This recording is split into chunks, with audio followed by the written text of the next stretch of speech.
ਡੰਡੌਤ ਬੰਦਨ ਅਨਕ ਬਾਰ, ਸਰਬ ਕਲਾ ਸਮਰੱਥ,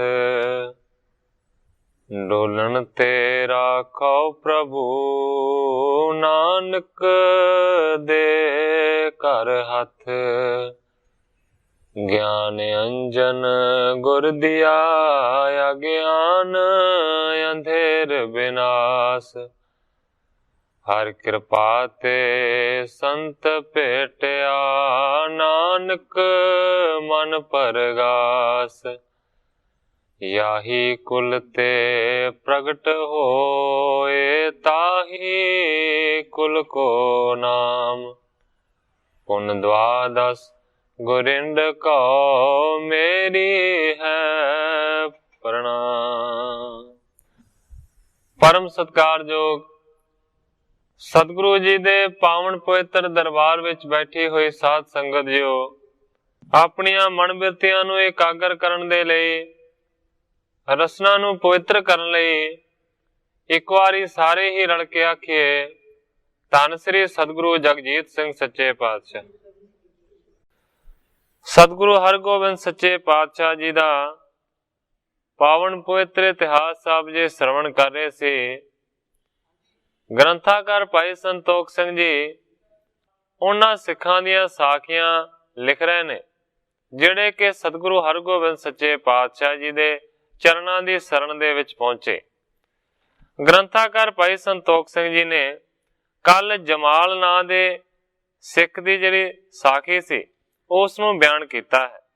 ਹੁਣ ਛੋਟੀਆਂ ਛੋਟੀਆਂ ਬਹੁਤ ਸਾਰੀਆਂ ਸਾਖੀਆਂ ਇਸੇ ਤਰੀਕੇ ਦੇ ਨਾਲ ਗ੍ਰੰਥਾਕਾਰ ਭਾਈ ਸੰਤੋਖ ਸਿੰਘ ਜੀ ਲਿਖਦੇ ਨੇ। ਅੱਜ ਅਗਲੀ ਸਾਖੀ ਦਾ ਪ੍ਰਾਰੰਭ ਕਰਦਾ ਹਾਂ। ਇੱਥੋਂ ਹੀ ਅੱਜ ਦੀ ਕਥਾ ਨੂੰ ਮੈਂ ਸ਼ੁਰੂ ਕਰਦਾ। ਕੁੱਕੋ ਸਿੱਖ ਵਧਾਵਣ ਜੋਏ, ਸੰਗ ਅਨੰਤਾ ਦੂਸਰ ਹੋਏ। ਗ੍ਰੰਥਾਕਾਰ ਭਾਈ ਸੰਤੋਖ ਸਿੰਘ ਜੀ ਲਿਖਦੇ ਨੇ, ਕੁੱਕੋ ਸਿੱਖ ਵਧਾਵਣ ਜੋਏ। ਕਹਿਣ ਤੋਂ ਭਾਵ ਇਹ ਹੈ ਕਿ ਕੁੱਕੋ ਉਹਦਾ ਨਾਮ ਹੈ ਤੇ ਵਧਾਵਣ ਉਸ ਦੀ ਜਾਤੀ ਹੈ, ਔਰ ਉਸ ਦੇ ਨਾਲ ਇੱਕ ਅਨੰਤ ਨਾਂ ਦਾ ਦੂਸਰਾ ਸਿੱਖ ਹੈ। ਇਹ ਦੋ ਜਾਣੇ ਸਤਿਗੁਰਾਂ ਦੇ ਕੋਲ ਪਹੁੰਚੇ। ਪਰੇ ਸਰਨ ਸ੍ਰੀ ਹਰਿ ਗੋਵਿੰਦ, ਬੰਦਤ ਦੋਨੋਂ ਪਦ ਅਰਬਿੰਦ। ਇਹ ਦੋਵੇਂ ਸਤਿਗੁਰਾਂ ਦੀ ਚਰਨ ਸ਼ਰਨ ਦੇ ਵਿੱਚ ਪਹੁੰਚੇ ਨੇ। ਦੋਵੇਂ ਹੱਥ ਜੋੜ ਕੇ ਦੋਵਾਂ ਨੇ ਸਤਿਗੁਰਾਂ ਦੇ ਚਰਨ ਕਮਲਾਂ ਦੇ ਉੱਤੇ ਨਮਸਕਾਰ ਕੀਤੀ। ਹਾਥ ਜੋਰ ਜੁਗ ਅਰਜ ਗੁਜ਼ਾਰੀ, ਭਾਏ ਗੁਰੂ ਨਾਨਕ ਨਿਰੰਕਾਰੀ। ਦੋਵਾਂ ਨੇ ਹੱਥ ਜੋੜ ਕੇ ਅਰਜ ਕੀਤੀ ਕਿ हे ਸੱਚੇ ਪਾਤਸ਼ਾਹ, ਸਤਿਗੁਰੂ ਨਾਨਕ ਦੇਵ ਸੱਚੇ ਪਾਤਸ਼ਾਹ ਜੀ ਨਿਰੰਕਾਰ ਦਾ ਸਾਕਾਰ ਰੂਪ ਸਨ। ਉਹ ਵੱਡੇ ਅਵਤਾਰ ਗੁਰੂ ਹੋਏ ਨੇ। ਕੀਨ ਅੰਗੀਕਾਰ ਕਰਾਹ, ਅਪਰ ਪ੍ਰਸਾਦ ਕੀਓ ਹਿਤ ਨਾਹ। ਕਹਿੰਦੇ ਨੇ ਕਿ ਸਤਿਗੁਰੂ ਨਾਨਕ ਦੇਵ ਸੱਚੇ ਪਾਤਸ਼ਾਹ ਜੀ ਨੇ ਮਾਨੋ ਕਿ ਇੱਕ ਕੜਾਹ ਪ੍ਰਸ਼ਾਦ ਜਿਹੜਾ ਸੀ ਉਹਨੂੰ ਹੀ ਅੰਗੀਕਾਰ ਕੀਤਾ, ਉਹਨੂੰ ਹੀ ਸਵੀਕਾਰ ਕੀਤਾ। ਹੋਰ ਕਿਸੇ ਵੀ ਮਾਨੋ ਕਿ ਪ੍ਰਸ਼ਾਦ ਨੂੰ ਉਹਨਾਂ ਨੇ ਬਹੁਤੀ ਮਾਨਤਾ ਨਹੀਂ ਦਿੱਤੀ। ਸਿਰਫ ਕੜਾਹ ਪ੍ਰਸ਼ਾਦ ਦੇ ਨਾਲ ਹੀ ਉਹਨਾਂ ਨੇ ਪ੍ਰੇਮ ਕੀਤਾ। ਇਸਮੇ ਕਿਆ ਕਾਰਨ ਗੁਰ ਰਾਖਾ, ਨਹੀਂ ਪਕਵਨ ਆਣ ਕੋ ਕਾਂਖਾ। ਕਹਿੰਦੇ ਨੇ ਸੱਚੇ ਪਾਤਸ਼ਾਹ ਕੀ ਐਸਾ ਕਾਰਨ ਸੀ ਕਿ ਸਤਿਗੁਰੂ ਨਾਨਕ ਦੇਵ ਸੱਚੇ ਪਾਤਸ਼ਾਹ ਜੀ ਨੇ ਕੜਾਹ ਪ੍ਰਸ਼ਾਦ ਨੂੰ ਬਹੁਤੀ ਜ਼ਿਆਦਾ ਮਾਨਤਾ ਦਿੱਤੀ। ਹੋਰ ਕਿਸੇ ਵੀ ਪਕਵਾਨ ਨੂੰ ਜਾਂ ਕਿਸੇ ਮਠਿਆਈ ਨੂੰ ਮਾਨੋ ਕਿ ਉਹਨਾਂ ਨੇ ਇੰਨਾ ਜ਼ਿਆਦਾ ਨਹੀਂ ਸਵੀਕਾਰਿਆ। ਸੁਣ ਸ੍ਰੀ ਮੁਖ ਤੇ ਬਾਕ ਉਚਾਰਾ, ਉੱਤਮ ਲਖੋ ਗੁਰੂ ਅਵਤਾਰਾ। ਜਦੋਂ ਉਹਨਾਂ ਦੋਵਾਂ ਨੇ ਸਤਿਗੁਰੂ ਹਰਗੋਬਿੰਦ ਸੱਚੇ ਪਾਤਸ਼ਾਹ ਜੀ ਦੇ ਚਰਨਾਂ ਦੇ ਵਿੱਚ ਇਸ ਤਰ੍ਹਾਂ ਬੇਨਤੀ ਕੀਤੀ ਤੇ ਸਤਿਗੁਰੂ ਹਰਗੋਬਿੰਦ ਸੱਚੇ ਪਾਤਸ਼ਾਹ ਜੀ ਨੇ ਬਚਨ ਕੀਤਾ। ਕਹਿੰਦੇ ਨੇ हे ਭਾਈ ਸੁਖੋ, ਉੱਤਮ ਲਖੋ ਗੁਰੂ ਅਵਤਾਰਾ। ਸਾਰਿਆਂ ਅਵਤਾਰਾਂ ਦੇ ਵਿੱਚੋਂ ਜਿਹੜਾ ਗੁਰੂ ਦਾ ਅਵਤਾਰ ਹੈ ਨਾ, ਉਹ ਸਾਰਿਆਂ ਤੋਂ ਸਿਰਮੌਰ ਹੁੰਦਾ ਹੈ, ਉੱਚਾ ਹੁੰਦਾ ਹੈ। सब ते उत्तम तथा कराहू, अंगीकार्यो संगत माहू। गुरु जी कहते ने जिस तरह सारे अवतारां तो उत्तम गुरु का अवतार मन्निया जाता है, इसे तरीके दे नाल सारिया पकवानां दे विचों सारिया प्रसादां दे विचों मानो कि सारिया तो उत्तम जिहड़ा प्रसाद है ना वो कड़ाह प्रसाद मन्निया जाता है। और यही मानो कि गुरु नूं प्रवान हुंदा है और संगत भी इसे नूं ही अंगीकार करदी है। तिम गुर शब्द है उपदेश, सब ते श्री वाहिगुरु विशेष। सतगुरु हरगोबिंद सच्चे पातशाह जी ने जरा होर भी इस गल का खुलासा किया। कहते ने कि जिस तरीके दे नाल मंत्र ते बहुत सारे ने, गुरु जी कहते ने गुर मंत्र बहुत ने, पर सारियां तो उच्चा ते उत्तम जिहड़ा गुरमंत्र है ना वो जिस तरह वाहिगुरु नाम नूं मन्निया जाता है, इसे तरीके दे नाल सारियां प्रसादां दे विचों कड़ाह प्रसाद नूं उत्तम मन्निया जाता। गुर गादी स्थिर है जब लो, बीन बीन नीकी वथ तब लो। सतगुरु जी कहते ने कि गुरु नानक दी गुरियाई जिन्ने चिर तक मानो के दुनिया दे उत्ते कायम रहेगी, उन्ना चिर तक मानो के चुन चुन के जिन्नियां भी चंगियां वस्तुआं ने वो गुरु साहब अपने पंथ नूं ही देणगे। गुर गादी निज सिखण को सब ही दै है, बड़ भागी गुर मुख बन लै है। सारियां जिन्नियां भी चंगियां वस्तुआं ने वो सारियां दियां सारियां गुरु साहब अपने सिखां नूं प्रदान करनगे। वड्डे भागां वाले जिहड़े होणगे वो गुरमुख बन के इन्हां वडियाइयां नूं इन्हां चंगियां चीजां नूं ग्रहण करनगे। जग सारे मैं सार निकारै, दे गुर सिख सोयंगी कारै। सतगुरु हरगोबिंद सच्चे पातशाह जी कहते ने कि सतगुरु जी मानो कि दुनिया दे विच जिन्ने भी पदार्थ ने उन्हां दा सार तत्त कढ लैंदे ने ते सार तत्त नूं कढ के वो गुरु दे सिखां नूं प्रदान करदे ने ते गुरु दे सिख मानो कि उस नूं अंगीकार करदे ने। श्रुति शास्त्रन सार निकारै, गतदायक जिम शब्द उचारै। सतगुरु हरगोबिंद सच्चे पातशाह जी कहते ने कि जिवें सारियां श्रुतियां दा सारे शास्त्रां दा मानो के तत्त कढ के निचोड़ कढ के उस तो मानो के मोक्ष दा दान देण वाली जिस तरह सतगुरां ने गुरबाणी बनाई है, इसे तरीके दे नाल मानो के सारियां प्रसादां दे विचों प्रमाण ही कीता है सतगुरु नानक देव सच्चे पातशाह जी ने कड़ाह प्रसाद में। उत्तम वस्त गुरु घर माही, लह सिख तिन दुख कब नाही। सतगुरां ने आख्या कि गुरु दे घर दे विच जिहड़ियां चीजां ने वो सारियां तो उत्तम आउंदियां ने, सर्वोत्तम आउंदियां ने, इस करके लह सिख तिन दुख कब नाही। ते जिहड़े उन्हां उत्तम वस्तुआं नूं प्रवान करदे ने ऐसे जिहड़े सिख ने ना उन्हां नूं कदी भी किसी दुख दा सामना नहीं करना पैंदा। सुन प्रसन्न होए सब कोई। जदों सतगुरु हरगोबिंद सच्चे पातशाह जी ने कड़ाह प्रसाद की इस तरह की महानता दसी, उस वेले कवि जी लिखते हैं कि सारे दे सारे सुन के सतगुरां दे बचनां नूं बहुत ही ज्यादा प्रसन्न होए। आपां अजकल भी देखते हैं कि भावें के बहुत सारे प्रसाद ने, पर आम तौर ते गुरु दे घर दे विच कड़ाह प्रसाद जिहड़ा है ना उन्होंने सारियां तो सर्वोत्तम प्रसाद मन्निया जाता है। इसे करके जदों मानो कि आदि ग्रंथ दा जां दसवें ग्रंथ दा किसी भी प्रकार का कोई भोग पाया जाता है ते कड़ाह प्रसाद ही लिया के रखा जाता है। कड़ाह प्रसाद का जिहड़ा भोग है उही सतगुरु सच्चे पातशाह जी नूं लवाया जाता है। मेरा सिर्फ सारी गल कहण तो भाव है कि कड़ाह प्रसाद गुरु घर दे विच सारियां तो सर्वोत्तम प्रसाद मन्निया गया। इस तरह की सिक्ख्या सतगुरां ने दिती। उन्हां दोवां नूं कुक्को ने और अनंते ने सवाल किया सी, उन्हां दे सवाल का भी जवाब दे दिता ते नाल दी नाल जिहड़े लागे बैठे सन उन्हां ने भी सुन लिया ते हुण मैं पढ़ लिया तुसीं सुन लिया, इस करके सानू भी इसका महात्म मिल गया। ਨਿਵਲਾ ਅਪਰ ਨਿਹਾਲੂ ਦੋ। ਹੁਣ ਅਗਲੀ ਸਾਖੀ ਦਾ ਪ੍ਰਾਰੰਭ ਕਰਦੇ ਨੇ ਕਵੀ ਜੀ।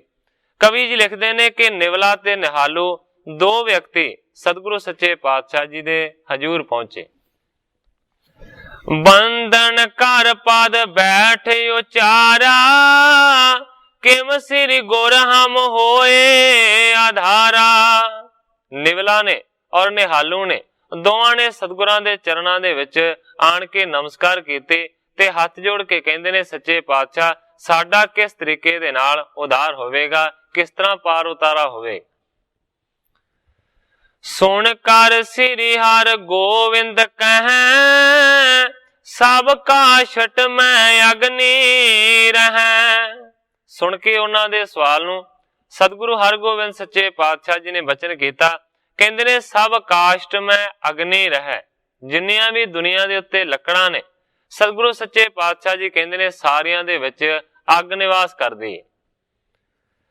ਬਿਨਾ ਮਥੇ ਨਹੀਂ ਨਿਕਸ ਪ੍ਰਕਾਸ਼ੇ, ਕਾਰਜ ਕਰੇ ਨਾ ਸੀਤ ਬਿਨਾਸੈ।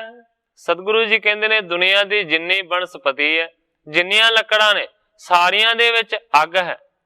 ਇਸ ਤੋਂ ਇਲਾਵਾ ਸਤਿਗੁਰੂ ਜੀ ਕਹਿੰਦੇ ਨੇ ਕਿ ਜਿੰਨਾ ਵੀ ਦੁਨੀਆ ਦੇ ਵਿੱਚ ਦੁੱਧ ਹੈ, ਉਹ ਸਾਰੇ ਦੁੱਧ ਦੇ ਵਿੱਚ ਘਿਓ ਹੈ। ਪਰ ਗੁਰੂ ਜੀ ਕਹਿੰਦੇ ਨੇ ਬਿਨਾ ਮਥੇ ਨਹੀਂ ਨਿਕਸ ਪ੍ਰਕਾਸ਼ ਹੈ। ਬਗੈਰ ਮਥਨ ਤੋਂ, ਬਗੈਰ ਰਿੜਕਣ ਤੋਂ ਮਾਨੋ ਕਿ ਦੁੱਧ ਦੇ ਵਿੱਚੋਂ ਘਿਓ ਨਹੀਂ ਨਿਕਲਦਾ। ਇਸੇ ਤਰੀਕੇ ਦੇ ਨਾਲ ਮਾਨੋ ਕਿ ਅੱਗ ਵੀ ਜਿਹੜੀ ਹੈ ਨਾ, ਉਹ ਕਿਸੇ ਪ੍ਰਯਤਨ ਦੇ ਨਾਲ ਪ੍ਰਕਾਸ਼ ਕਰਦੀ ਹੈ। ਜਿਸ ਤਰ੍ਹਾਂ ਕਿ ਵਿਦਵਾਨਾਂ ਨੇ ਮੰਨਿਆ ਕਿ ਬਾਂਸ ਇੱਕ ਦੂਜੇ ਦੇ ਨਾਲ ਜਦੋਂ ਖਹਿੰਦੇ ਨੇ ਤੇ ਅੱਗ ਪੈਦਾ ਹੋ ਜਾਂਦੀ ਹੈ, ਇਸੇ ਤਰ੍ਹਾਂ ਜੰਗਲ ਦੀ ਕਦੇ ਕਦੇ ਅੱਗ ਲੱਗ ਜਾਂਦੀ ਹੈ।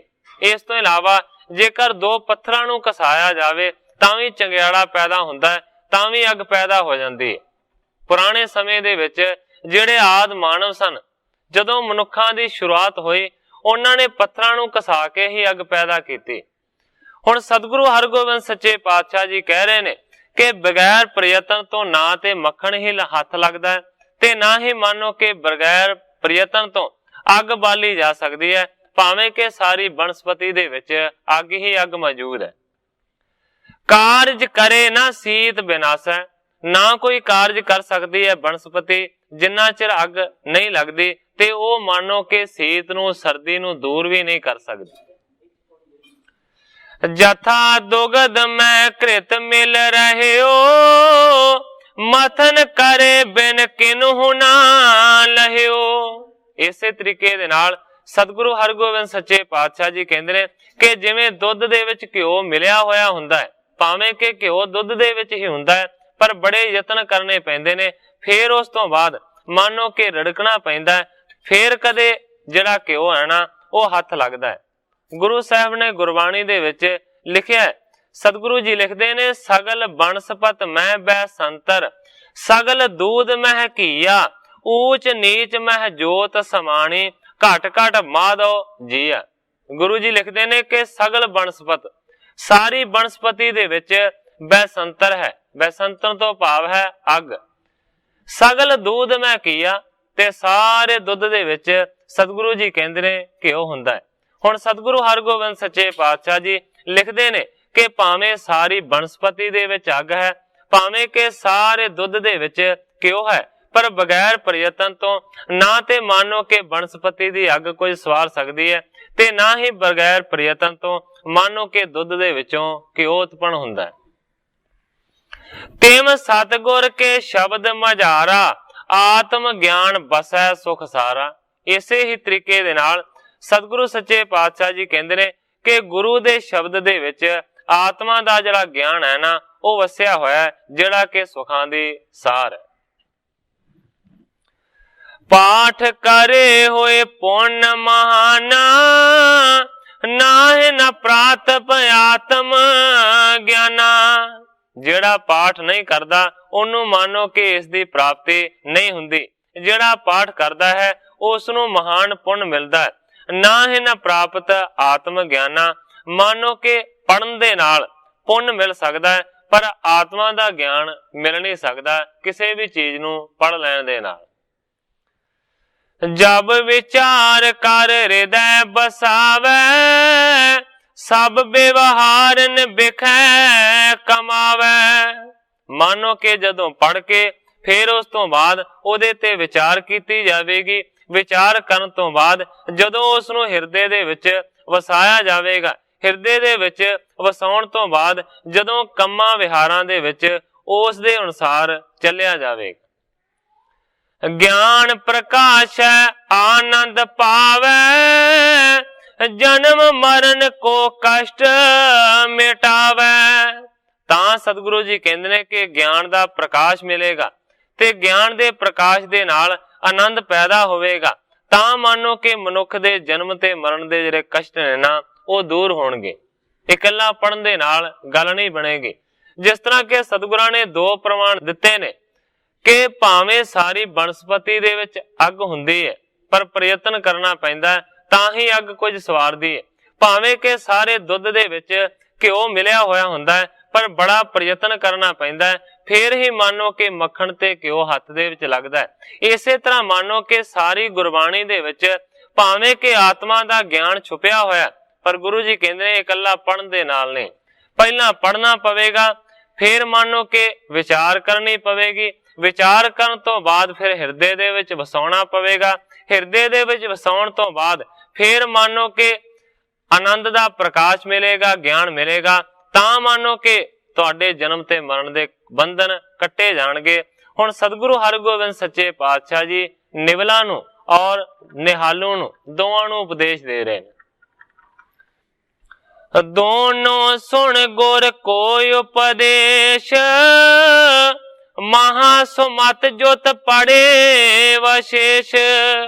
ਗ੍ਰੰਥਾਕਾਰ ਭਾਈ ਸੰਤੋਖ ਸਿੰਘ ਜੀ ਲਿਖਦੇ ਨੇ ਜਦੋਂ ਦੋਵਾਂ ਨੂੰ ਸਤਿਗੁਰਾਂ ਨੇ ਉਪਦੇਸ਼ ਦਿੱਤਾ ਤੇ ਸ੍ਰੇਸ਼ਟ ਬੁੱਧੀ ਦੇ ਮਾਲਕਾਂ ਦੋਵਾਂ ਨੇ ਫਿਰ ਸਤਿਗੁਰਾਂ ਦੇ ਮੰਨੋ ਕੇ ਬਚਨ ਨੂੰ ਮੰਨਿਆ ਤੇ ਉਸੇ ਤਰੀਕੇ ਦੇ ਨਾਲ ਗੁਰਬਾਣੀ ਨੂੰ ਪੜ੍ਹਨ ਲੱਗੇ, ਉਹਦੇ ਵਿਚਾਰ ਕਰਨ ਲੱਗੇ। ਲਾਗੇ ਗੁਰ ਕੋ ਸ਼ਬਦ ਵਿਚਾਰਨ, ਸਤ ਸੰਗਤ ਮੇ ਕਥਾ ਉਚਾਰਨ। ਫਿਰ ਦੋਵਾਂ ਨੇ ਕੀ ਕੰਮ ਸ਼ੁਰੂ ਕੀਤਾ ਹੈ? ਗੁਰਬਾਣੀ ਨੂੰ ਪੜ੍ਹਨ ਲੱਗੇ ਨੇ, ਫਿਰ ਗੁਰਬਾਣੀ ਦੀ ਵਿਚਾਰ ਕਰਨ ਲੱਗੇ ਨੇ। ਤੇ ਜਦੋਂ ਮਨੁੱਖ ਵਿਚਾਰ ਕਰਦਾ ਹੈ ਫਿਰ ਉਹਨੂੰ ਅਰਥਾਂ ਦਾ ਗਿਆਨ ਹੁੰਦਾ ਹੈ ਤੇ ਜਦੋਂ ਅਰਥਾਂ ਦਾ ਗਿਆਨ ਹੋਇਆ ਤੇ ਫਿਰ ਮੰਨੋ ਕਿ ਸਤ ਸੰਗਤ ਦੇ ਵਿੱਚ ਉਹ ਕਥਾ ਕਰਨ ਲੱਗੇ। ਸੁਣ ਤਿਨ ਤੇ ਸਰੋਤਾ ਹਰ ਖਾਵੈ, ਡਰ ਬਿਕਾਰ ਤੇ ਗੁਰ ਮਤ ਪਾਵੈ।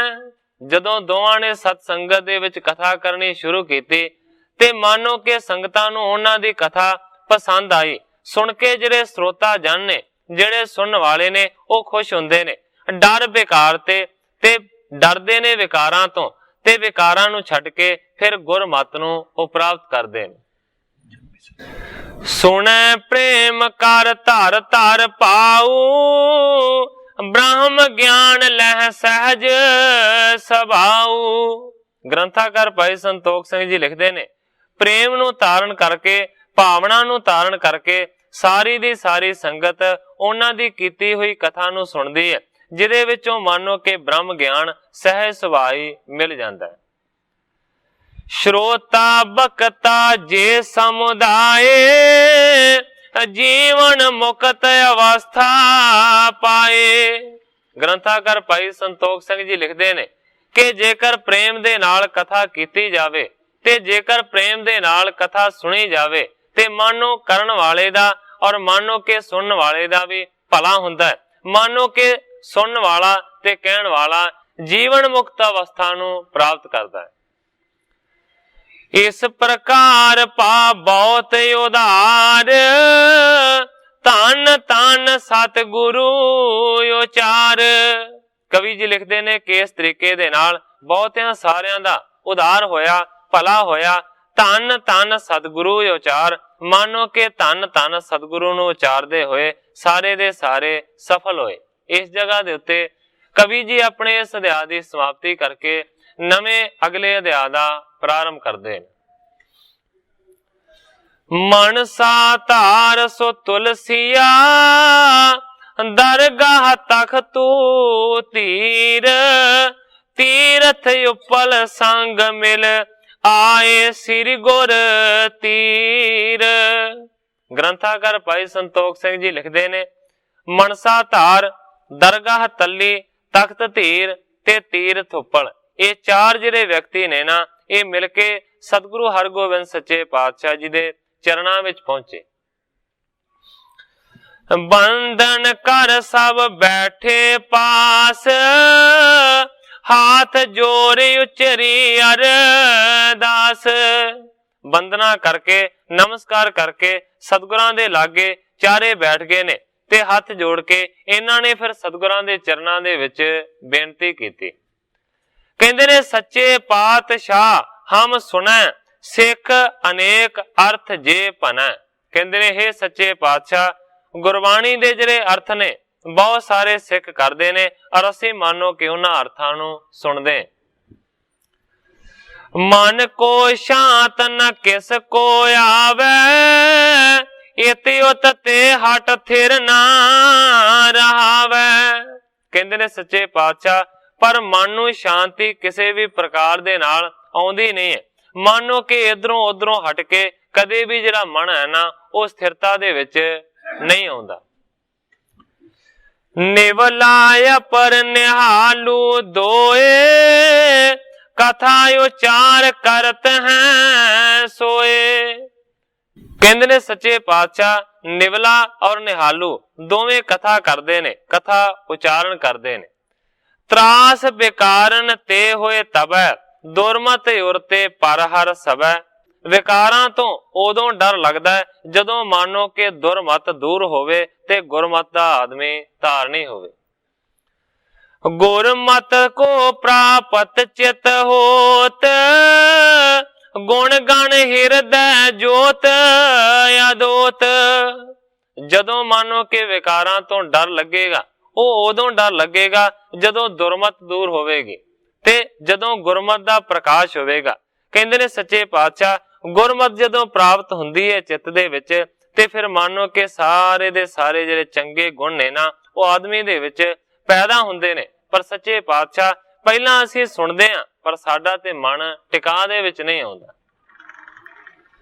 ਸੁਣ ਸ੍ਰੀ ਹਰਿ ਗੋਬਿੰਦ ਬਖਾਨਾ, ਅੰਮ੍ਰਿਤ ਸਤਿਗੁਰ ਸ਼ਬਦ ਮਹਾਨਾ। ਸਤਿਗੁਰੂ ਹਰਗੋਬਿੰਦ ਸੱਚੇ ਪਾਤਸ਼ਾਹ ਜੀ ਕਹਿੰਦੇ ਨੇ ਕਿ ਗੁਰਬਾਣੀ ਦੇ ਜਿੰਨੇ ਵੀ ਸ਼ਬਦ ਨੇ, ਮੰਨੋ ਕਿ ਉਹ ਅੰਮ੍ਰਿਤ ਦਾ ਰੂਪ ਨੇ। ਬਖਤਾ ਮੈਂ 14 ਗੁਣ ਹੋਏ, ਗਿਆਨ ਪਾਏ ਤਿਸ ਤੇ ਸੁਣ ਕੋਏ।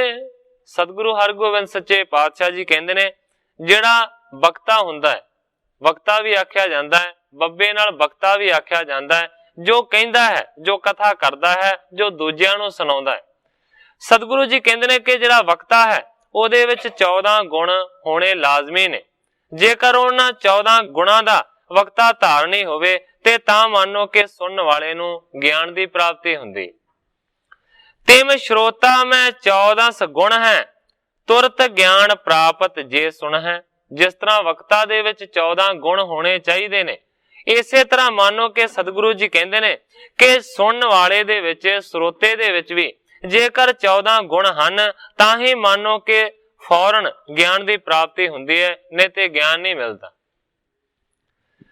ਜੇ ਗੁਣ ਹੋਏ ਨਾ ਦੋਨੋਂ ਮਾਹੀ, ਤੂਰਨ ਗਿਆਨ ਸੋ ਪ੍ਰਾਪਤ ਨਹੀਂ। ਤੇ ਸਤਿਗੁਰੂ ਜੀ ਕਹਿੰਦੇ ਨੇ ਜੇ ਸੁਣਾਉਣ ਵਾਲੇ ਦੇ ਵਿੱਚ ਤੇ ਦੂਸਰੇ ਪਾਸੇ ਸੁਣਨ ਵਾਲਿਆਂ ਦੇ ਵਿੱਚ ਕੋਈ ਵੀ ਗੁਣ ਨਹੀਂ ਹੈ ਤੇ ਫਿਰ ਮੰਨੋ ਕਿ ਦੋਵਾਂ ਨੂੰ ਕੋਈ ਲਾਭ ਨਹੀਂ। ਫਿਰ ਮੰਨੋ ਕਿ ਗਿਆਨ ਪ੍ਰਾਪਤ ਨਹੀਂ ਹੋ ਸਕਦਾ ਜੇਕਰ ਕਹਿਣ ਵਾਲੇ ਦੇ ਵਿੱਚ ਤੇ ਸੁਣਨ ਵਾਲੇ ਦੇ ਵਿੱਚ ਇੱਕ ਵੀ ਗੁਣ ਨਹੀਂ। ਜੇ ਇੱਕ ਬਖਤਾ ਮੈਂ ਪੀ ਹੋਏ, ਸਰੋਤਾ ਕੋ ਪ੍ਰਾਪਤ ਸੁਨ ਸੋਏ। ਸਤਿਗੁਰੂ ਹਰਗੋਬਿੰਦ ਸੱਚੇ ਪਾਤਸ਼ਾਹ ਜੀ ਨੇ ਆਖਿਆ ਕਿ ਜੇਕਰ ਵਕਤੇ ਦੇ ਵਿੱਚ, ਕਹਿਣ ਵਾਲੇ ਦੇ ਵਿੱਚ ਵੀ ਗੁਣ ਹੋਣ ਤੇ ਮੰਨੋ ਕਿ ਸਰੋਤਿਆਂ ਨੂੰ ਸੁਣਾਵੇ ਤੇ ਤਾਂ ਵੀ ਮੰਨੋ ਕਿ ਗਿਆਨ ਮਿਲ ਸਕਦਾ ਹੈ। ਪਰ ਜੇ ਦੋਹਾਂ ਪਾਸਿਆਂ ਦੇ ਵਿੱਚ ਕੋਈ ਗੁਣ ਨਹੀਂ, ਫਿਰ ਗਿਆਨ ਨਹੀਂ ਮਿਲੇਗਾ। ਬੂਝਣ ਕਰੇ ਗੁਰੂ ਗੁਣ ਜੇਈ, ਹਮਕੋ ਵਰਣਨ ਸੁਣਾਵੋ ਤੇਈ। ਸਤਿਗੁਰਾਂ ਨੇ ਇੰਨਾ ਬਚਨ ਕੀਤਾ ਤੇ ਚੁੱਪ ਕਰ ਗਏ। ਫਿਰ ਜਿਹੜੇ ਸੁਣਨ ਵਾਲੇ ਸਨ ਉਹ ਚਾਰੇ ਦੇ ਚਾਰੇ ਉਹ ਹੱਥ ਜੋੜ ਕੇ ਕਹਿੰਦੇ ਨੇ ਸੱਚੇ ਪਾਤਸ਼ਾਹ ਕਿਰਪਾ ਕਰਕੇ ਇਸ ਗੱਲ ਦਾ ਜਰਾ ਵਿਸਥਾਰ ਕਰੋ, खोल के दसो कि किहड़े किहड़े गुण होने चाहिए ने वक्ता दे विच ते किहड़े किहड़े गुण होने चाहिए ने ਸਰੋਤਿਆਂ दे विच। भाव के तां ही सानू पता लगेगा ते असीं गुणां दे धारणी बनांगे। क्योंकि सतगुरां ने उन्हां नूं इह समझाउण दा यतन कीता है कि तुसीं कहंदे हो गुरबाणी सुणदे आ पर सानू उहदी समझ नहीं पैंदी, साडा मन नहीं लगदा। हुण सतगुरु जी कहंदे ने मन ते तां लगेगा जेकर उन्हां गुणां दे धारणी बनोगे। कई कई व्यक्ति कहंदे ने जी कथा ते बड़ी सुणी दी है पर समझ ही नहीं लगदी की आखिया जांदा है। सतगुरु सच्चे पातशाह जी नूं फिर उन्होंने हाथ जोड़ के सवाल किया, कहंदे ने सच्चे पातशाह किरपा करके सुनावो कि वक्ते दे विच कथा करन वाले दे विच ते ਸਰੋਤਿਆਂ दे विच संगत दे विच किहड़े गुण होने चाहिए। कृपा करो सेवक निज जान भिन्न भिन्न अब करो बखान। हाथ जोड़ के कहंदे ने किरपा करके सानू अपने सेवक जानो ते वखरे वखरे जिहड़े गुण ने ना वो बखान करके दसो किहड़े गुण वक्ता विच होने चाहिए ने, किहड़े गुण ਸਰੋਤਿਆਂ दे विच होने चाहिए। तब श्री हर गोविंद सुनाए सुनो सिख तारो समुदाय। उस वेले फिर सतगुरु हरगोबिंद सच्चे पातशाह जी ने सुनाना शुरू किया है। कहते ने सुनो सिख तारो समुदाय। सतगुरु हरगोबिंद सच्चे पातशाह जी कहते ने मैं पहला वक्ते दे गुणां दा बयान करांगा, फिर मैं ਸਰੋਤਿਆਂ दे गुणां दा बखान करांगा। तुसीं सारे गुणां नूं सुनो ते फिर उन्हां दे धारणी बनो। प्रथम वागमी सुंदर बानी बृंद शब्द के पद लो जानी। सतगुरु हरगोबिंद सच्चे पातशाह जी हुण पहला वक्ते दे कथा करन वाले दे गुण बयान करदे ने कि आ जिहड़े गुण ने ना ये वक्ते दे विच होने लाजमी ने। सतगुरु सच्चे पातशाह जी कहंदे ने प्रथम वागमी सुंदर बाणी। कहण तो भाव है चंगा वक्ता उस नूं मन्निया जांदा है जिहदी सुंदर बोल बाणी होवे। बृंद शब्द के पद लओ जाणी। कथा दे विच जिहड़े शब्द आउंदे ने बहुत सारे शब्द आउंदे ने, उन्हां सारियां शब्दां दा पदां दा मानो कि चंगे तरीके दे नाल जिहड़ा जाणू होवे ਉਹ मानो कि वधिया वक्ता है। ये ਉਹਦੇ ਵਿੱਚ पहला गुण है। श्रोते जिति तिति धुन करे छंद धारना जिम तिम परै। इसे ही विच अगला पड़ा आ जाता है। पहले गुण का विस्तार कर रहे ने। सतगुरु जी कहते ने पहली गल यह है, पहला गुण यह है सुंदर बाणी होनी चाहिए है। इसे विच ये भी गल शामिल है कि बहुतियां पदां दा जाणू होना चाहिए। इसे विच ये भी गल शामिल है कि जेते श्रोते तिति धुन करे। जिन्ने सुनने वाले ने जिन्ने श्रोते ने उन्नी ही उच्ची आवाज कढे जिहड़ी कि सारियां दे कन्नां तक आसानी दे नाल पहुंच जावे।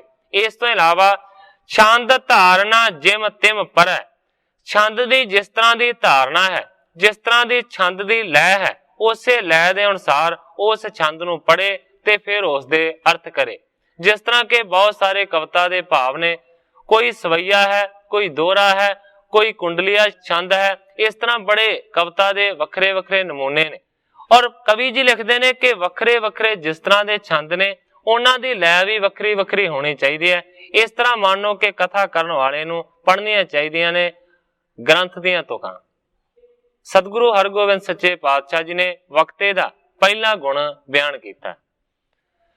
दूजे होए वित ब्यास समासे लख के जिम बल सुरस प्रकाशे।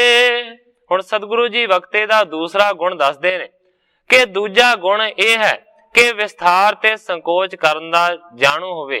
किथे कथा दा विस्तार करना है, किथे कथा नूं संकोच लेना है, ਇਹਦਾ ਜਾਣਕਾਰ ਹੋਵੇ। लख है कि जिस स्थल सुरस प्रकाशे। कहण तो भाव है कि रस दा जिथे प्रकाश होवे उथे उसनूं ज्यादा विस्तारे। ठहरे बृति श्रोतन उदार तहां सो करे अर्थ विस्तार। इन्ना जाणू होना चाहिए ਸਰੋਤਿਆਂ ਦੇ मन का कि जदों उसनूं पता लगे कि रस वज्झा होया कथा का, फिर मानो कि जाने कि ਸਰੋਤਿਆਂ ਦੀ ਜਿਹੜੀ ਬਿਰਤੀ है ना वो टिकी हुई है, वो सुन दे वास्ते बहुत ज्यादा उत्सुकत ने। उस वेले तहां सो करे अर्थ विस्तार, उत्थे फिर अर्थां का बहुता ज्यादा विस्तार करे ਜਦੋਂ ਇਹ ਗੱਲ ਪਤਾ ਲੱਗ ਜਾਏ ਕਿ ਸਰੋਤੇ ਬੜੇ ਧਿਆਨ ਦੇ ਨਾਲ ਗੌਰ ਦੇ ਨਾਲ ਸੁਣ ਰਹੇ ਨੇ। ਜਿਸ ਥਲ ਹੋਵੇ ਬ੍ਰਿਤੀ ਉਦਾਸ, ਤਹ ਸੰਖੇਪ ਹੀ ਕਰੇ ਪ੍ਰਕਾਸ਼। ਤੇ ਸਤਿਗੁਰੂ ਜੀ ਕਹਿੰਦੇ ਨੇ ਜਿਹੜੀ ਜਗ੍ਹਾ ਤੇ ਕਰਦਿਆਂ ਕਰਦਿਆਂ ਕਥਾ ਮਾਨੋ ਕਿ ਸੁਣਨ ਵਾਲਿਆਂ ਦੀ ਬਿਰਤੀ ਉਚਾਟ ਹੋ ਜਾਵੇ, ਉਦਾਸ ਜੇ ਹੋ ਜਾਣ, ਕੋਈ ਧਿਆਨ ਨਾ ਦੇਣ, ਤਹ ਸੰਖੇਪ ਹੀ ਕਰੇ ਪ੍ਰਕਾਸ਼। ਉੱਥੇ ਚਾਹੀਦਾ ਹੈ ਵਕਤਾ ਨੂੰ ਕਿ ਸੰਖੇਪ ਦੇ ਵਿੱਚ ਹੀ ਕਹਿ ਕੇ ਅੱਗੇ ਚਲਿਆ ਜਾਵੇ, ਉਹਦਾ ਕੋਈ ਬਹੁਤਾ ਵਿਸਥਾਰ ਨਾ ਕਰੇ। ਬ੍ਰਿਤੀ ਪ੍ਰਿਆ ਕਥਾ ਕੇਰ ਪ੍ਰਸਤਾਵ, ਇਹ ਚਤਰਤ ਗੁਣ ਲਖੋ ਸੁਭਾਵ। ਬ੍ਰਿਤੀ ਪ੍ਰਿਆ ਕਥਾ ਕੇਰ ਪ੍ਰਸਤਾਵ। ਗ੍ਰੰਥਾਕਾਰ ਭਾਈ ਸੰਤੋਖ ਸਿੰਘ ਜੀ ਲਿਖਦੇ ਨੇ ਕਿ ਕਥਾ ਦੇ ਪ੍ਰਸੰਗ ਪਿਆਰੇ ਕਰਕੇ ਕਹਿਣੇ ਜਾਣਦਾ ਹੋਵੇ, ਇਹ ਮਾਨੋ ਕਿ ਵਕਤੇ ਦਾ ਚੌਥਾ ਗੁਣ ਹੈ। ਮਦਰ ਗਿਰਾਇਸ ਕਰੇ ਉਚਾਰੀ, ਜਿਸ ਤੇ ਸਭ ਕੋ ਲਾਗੈ ਪਿਆਰੀ। ਚਾਹੀਦਾ ਹੈ ਵਕਤੇ ਨੂੰ ਕਿ ਮਿੱਠੀ ਬੋਲ ਬਾਣੀ ਦੇ ਨਾਲ ਕਥਾ ਦਾ ਉਚਾਰਨ ਕਰੇ, ਤਾਂ ਕਿ ਮਾਨੋ ਕਿ ਮਿੱਠੇ ਲਫ਼ਜ਼ ਸਾਰਿਆਂ ਸਰੋਤਿਆਂ ਨੂੰ, ਸੁਣਨ ਵਾਲਿਆਂ ਨੂੰ ਪਿਆਰੇ ਲੱਗਣ। ਪੰਚਮ ਸਾਚ ਬਚਨ ਕੋ ਕਹਿ, ਕਰਮ ਉਪਾਸਨ ਗਿਆਨ ਕਿਆ ਹੈ। ਪੰਜਵਾਂ ਗੁਣ ਵਕਤੇ ਦੇ ਵਿੱਚ ਇਹ ਹੋਣਾ ਚਾਹੀਦਾ ਕਿ ਜੋ ਵੀ ਕੁਝ ਆਖੇ ਉਹ ਸੱਚ ਨੂੰ ਬਿਆਨ ਕਰੇ। ਜੇਕਰ ਕੋਈ ਪ੍ਰਮਾਣ ਦਿੰਦਾ ਹੈ ਤੇ ਉਹ ਪ੍ਰਮਾਣ ਸੱਚਾ ਹੋਣਾ ਚਾਹੀਦਾ। ਕਰਮ ਉਪਾਸਨ ਗਿਆਨ ਕਿਆ ਹੈ। ਤਿੰਨ ਤਰ੍ਹਾਂ ਦੇ ਅਧਿਕਾਰੀ ਮੰਨੇ ਜਾਂਦੇ ਨੇ, ਕਰਮ ਅਧਿਕਾਰੀ, ਉਪਾਸਨਾ ਅਧਿਕਾਰੀ ਔਰ ਗਿਆਨ ਅਧਿਕਾਰੀ। ਇਸੇ ਤਰ੍ਹਾਂ ਮਾਨੋ ਕਿ ਵੱਖਰੇ ਵੱਖਰੇ ਉਹਨਾਂ ਦੇ ਪ੍ਰਮਾਣ ਸੱਚੇ ਦੇਣੇ ਚਾਹੀਦੇ। ਹਿਰਦਾ ਸ਼ਬਦ ਕੋ ਹੋਏ ਸੋ ਬਰਨੈ, ਅਰਥ ਸੁਣਾਵੈ ਕਰ ਕਰ ਨਿਰਣੈ। ਇਸ ਤੋਂ ਇਲਾਵਾ ਸਤਿਗੁਰੂ ਜੀ ਕਹਿੰਦੇ ਨੇ ਕਿ ਸ਼ਬਦ ਦਾ ਜਿਹੜਾ ਸਿਧਾਂਤ ਹੈ ਉਸ ਨੂੰ ਵਰਣਨ ਕਰੇ, ਅਰਥ ਸੁਣਾਵੈ ਕਰ ਕਰ ਨਿਰਣੈ। ਨਿਰਣੇ ਕਰਕੇ ਵੱਖ ਵੱਖ ਜਿਹੜੇ ਅਰਥ ਨੇ ਉਹ ਮਾਨੋ ਕਿ ਸਾਰੀ ਗੱਲ ਦੇ ਖੋਲ ਕੇ ਸੁਣਾਵੇ। ਖਸ਼ਟਮ ਸੰਦੇਹ ਛੇਦਨੋ ਮਾਨ, ਪ੍ਰਸ਼ਨ ਕਰੇ ਉੱਤਰ ਦੇ ਜਾਣ। ਛੇਵਾਂ ਗੁਣ ਵਕਤੇ ਦੇ ਵਿੱਚ ਇਹ ਹੋਣਾ ਚਾਹੀਦਾ ਕਿ ਸੰਸਿਆਂ ਦੀ ਨਿਵਰਤੀ ਕਰ ਸਕਦਾ ਹੋਵੇ। ਜੇ ਕਿਸੇ ਸਰੋਤੇ ਦੇ ਵਿੱਚ, ਸੁਣਨ ਵਾਲੇ ਦੇ ਮਨ ਦੇ ਵਿੱਚ ਕਿਸੇ ਪ੍ਰਕਾਰ ਦਾ ਕੋਈ ਸ਼ੰਕਾ ਹੈ ਤੇ ਉਸ ਨੂੰ ਨਿਵਰਤ ਕਰਨ ਦੀ ਜਿਹੜੀ ਸਮਰੱਥਾ ਹੈ ਨਾ, ਉਹ ਵਕਤੇ ਦੇ ਵਿੱਚ ਹੋਣੀ ਚਾਹੀਦੀ ਹੈ। ਪ੍ਰਸ਼ਨ ਕਰੇ, ਕੋਈ ਪ੍ਰਸ਼ਨ ਕਰੇ, ਉੱਤਰ ਦੇ ਜਾਣ, ਤੇ ਉਸ ਦਾ ਉੱਤਰ ਜਾਣਦਾ ਹੋਵੇ ਜਿਹੜਾ ਕੋਈ ਪ੍ਰਸ਼ਨ ਕਰੇ। ਜਥਾ ਸ਼ਬਦ ਕੋ ਆਸ਼ੈ ਹੈ, ਤਥਾ ਪ੍ਰਮਾਣ ਸੋ ਸਾਖੀ ਕਹੈ। ਜਿਸ ਤਰ੍ਹਾਂ ਸ਼ਬਦ ਦਾ ਆਸ਼ਾ ਹੋਵੇ, ਜਿਸ ਤਰ੍ਹਾਂ ਸ਼ਬਦ ਦੇ ਵਿੱਚ ਬਿਆਨ ਕੀਤਾ ਹੋਵੇ, ਤਥਾ ਪ੍ਰਮਾਣ ਸੋ ਸਾਖੀ ਕਹੈ, ਉਸੇ ਤਰੀਕੇ ਦੇ ਨਾਲ ਪ੍ਰਮਾਣ ਜਾਂ ਸਾਖੀ ਆਖੇ।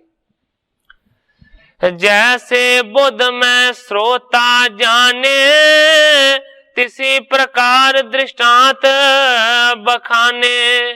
ਸਤਿਗੁਰੂ ਜੀ ਕਹਿੰਦੇ ਨੇ ਜਿਸ ਤਰ੍ਹਾਂ ਦੀ ਸਰੋਤਿਆਂ ਦੀ ਬੁੱਧੀ ਹੋਵੇ, ਉਸੇ ਬੁੱਧੀ ਦੇ ਮੁਤਾਬਕ ਮਾਨੋ ਕਿ ਦ੍ਰਿਸ਼ਟਾਂਤ ਅਨੇਕਾਂ ਪ੍ਰਕਾਰ ਦੇ ਦੇਣੇ ਚਾਹੀਦੇ। ਸਪਤਮ ਕੁਸ਼ਲ ਸਕਲ ਮਤ ਕੇਰੋ, ਸੁਣੇ ਹੋਏ ਸ਼ਾਸਤਰਨ ਕੇ ਚੇਰੋ। ਸਤਵਾਂ ਇਹ ਗੁਣ ਹੋਣਾ ਚਾਹੀਦਾ ਹੈ ਵਕਤੇ ਦੇ ਵਿੱਚ ਕਿ ਬੜਾ ਕੁਸ਼ਲ ਹੋਣਾ ਚਾਹੀਦਾ, ਕੁਸ਼ਲ ਮਤ ਦਾ ਧਾਰਨੀ ਹੋਣਾ ਚਾਹੀਦਾ, ਚਤੁਰ ਹੋਣਾ ਚਾਹੀਦਾ, ਸਾਰਿਆਂ ਮਤਾਂ ਦਾ ਜਾਣੂ ਹੋਣਾ ਚਾਹੀਦਾ। ਇਸ ਤੋਂ ਇਲਾਵਾ ਵੇਦਾਂ ਸ਼ਾਸਤਰਾਂ ਦੇ ਜਿੰਨੇ ਵੀ ਝਗੜੇ ਨੇ ਨਾ, ਉਹਨਾਂ ਸਾਰਿਆਂ ਤੋਂ ਜਾਣੂ ਹੋਵੇ, ਉਹਨਾਂ ਸਾਰਿਆਂ ਨੂੰ ਸੁਣਿਆ ਹੋਵੇ। ਅਸ਼ਟਮ ਖਿਆਤ ਵਖੇਪ ਕਿਰਤਰਾਉਣ, ਕਥਾ ਪ੍ਰਸੰਗ ਹੋਤ ਹੈ ਜੋਣ। ਅੱਠਵਾਂ ਵਕਤੇ ਦੇ ਵਿੱਚ ਇਹ ਗੁਣ ਹੋਣਾ ਚਾਹੀਦਾ ਕਿ ਮਾਨੋ ਕਥਾ ਦੇ ਵਿੱਚ ਵਖੇਪ ਨਾ ਕਰੇ, ਭਾਵ ਕਿ ਕਥਾ ਹੋਰ ਹੋਵੇ ਤੇ ਸਾਖੀ ਹੋਰ ਤਰ੍ਹਾਂ ਦੀ ਉਸ ਦੇ ਵਿੱਚ ਬਿਆਨ ਕਰ ਦੇਵੇ। ਇਸ ਤਰ੍ਹਾਂ ਦੀ ਗੱਲ ਨਹੀਂ ਹੋਣੀ ਚਾਹੀਦੀ। ਇਹ ਗੁਣ ਅੱਠਵਾਂ ਮੰਨਣਾ ਚਾਹੀਦਾ। ਨਵਮ ਅਵੇਂਗ ਜਸੂਦਾ ਬੈਸੇ, ਮਨ ਪੀ ਸਰਲ ਲਖੇ ਬਿਦ ਤੈਸੇ। ਨੌਵਾਂ ਗੁਣ ਇਹ ਹੋਣਾ ਚਾਹੀਦਾ ਕਿ ਜਿਸ ਤਰ੍ਹਾਂ ਸਿੱਧਾ ਹੋ ਕੇ ਬੈਠਦਾ ਹੈ, ਜਿਸ ਤਰ੍ਹਾਂ ਸਿੱਧਾ ਬਹਿ ਕੇ ਬਿਆਨ ਕਰਦਾ ਹੈ, ਉਸੇ ਤਰ੍ਹਾਂ ਮੰਨੋ ਕਿ ਮਨ ਵੀ ਉਹਦਾ ਸੁੱਧਾ ਹੋਣਾ ਚਾਹੀਦਾ, ਮਨ ਵੀ ਸਿੱਧਾ ਹੋਣਾ ਚਾਹੀਦਾ, ਸਰਲ ਹੋਣਾ ਚਾਹੀਦਾ। ਇਸੇ ਤਰ੍ਹਾਂ ਦੀ ਬਿਰਤੀ ਉਸਦੀ ਹੋਣੀ ਚਾਹੀਦੀ। ਦਸਵੋਂ ਜਨ ਰੰਜਕ ਪਹਿਚਾਨ, ਜਿਉਂ ਜਿਉਂ ਸ਼ਰੋਤਾ ਸੁਣੈ ਸੋ ਕਾਨ। ਇਸ ਤੋਂ ਇਲਾਵਾ 10ਵਾਂ ਵਕਤੇ ਦੇ ਵਿੱਚ ਇਹ ਗੁਣ ਹੋਣਾ ਚਾਹੀਦਾ ਜਿਸ ਗੁਣ ਨੂੰ ਆਖਿਆ ਜਾਂਦਾ ਹੈ ਜਨ ਰੰਜਕ। ਮਾਨੋ ਕਿ ਲੋਕਾਂ ਨੂੰ ਪ੍ਰਸੰਨ ਕਰਨ ਵਾਲਾ ਉਹ ਮਨੁੱਖ ਹੋਣਾ ਚਾਹੀਦਾ ਹੈ ਜਿਹੜਾ ਵਿਖਿਆਨ ਕਰੇ, ਜਿਹੜਾ ਵਕਤਾ ਹੁੰਦਾ ਹੈ।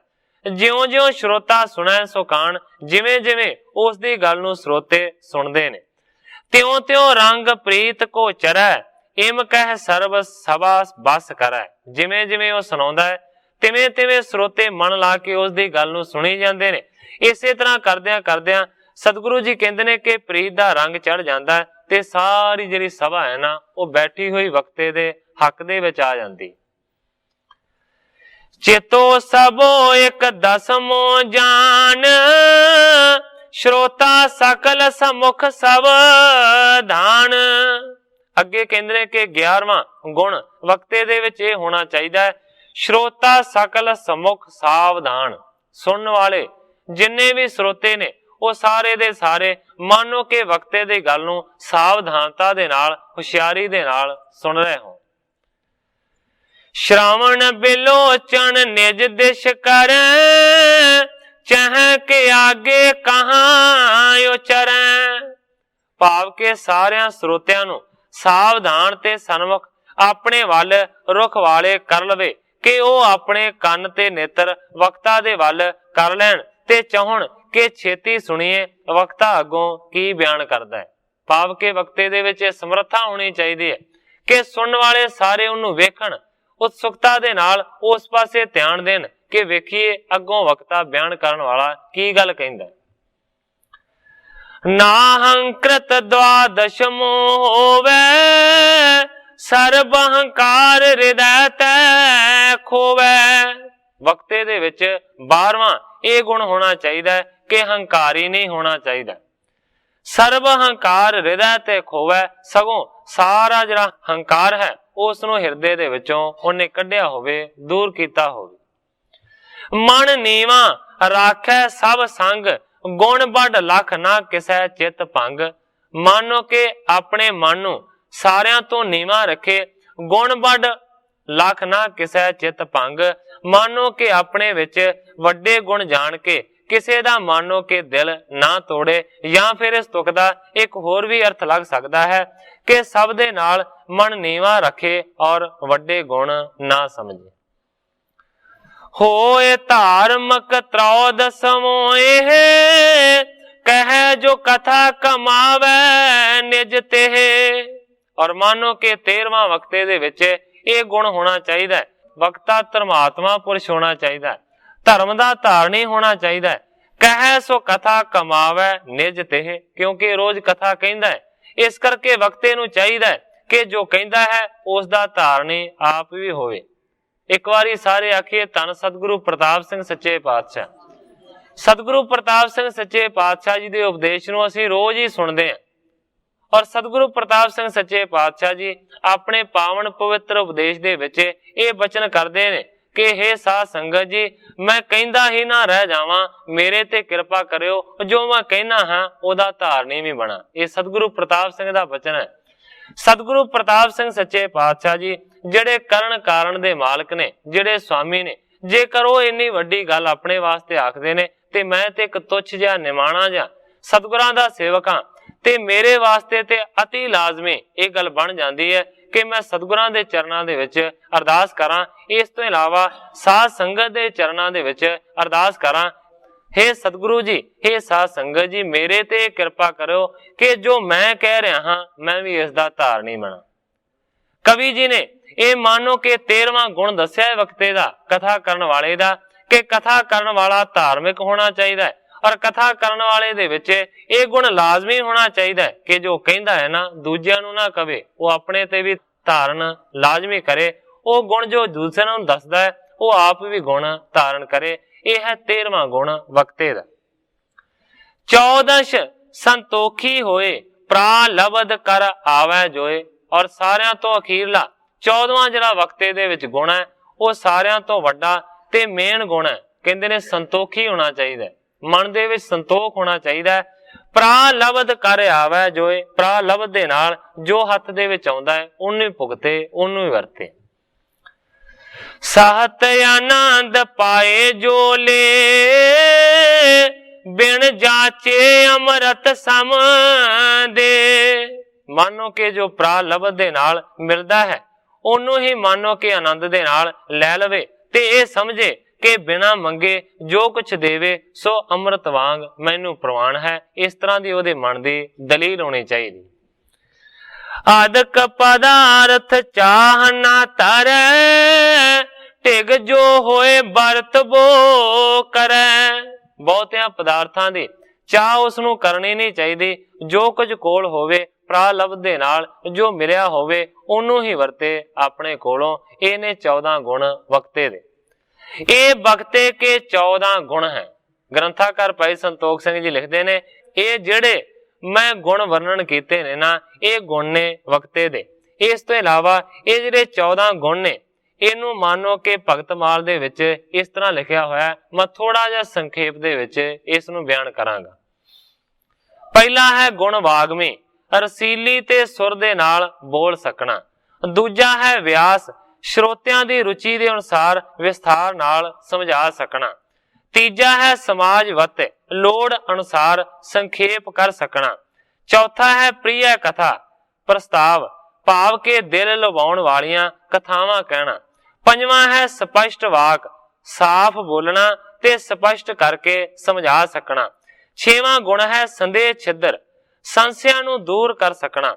ਸਤਵਾਂ ਹੈ ਅਸ਼ੇਖ ਸ਼ਾਸਤਰ ਕੁਸ਼ਲ, ਸਾਰੇ ਸ਼ਾਸਤਰਾਂ ਦਾ ਜਾਣਕਾਰ ਹੋਣਾ।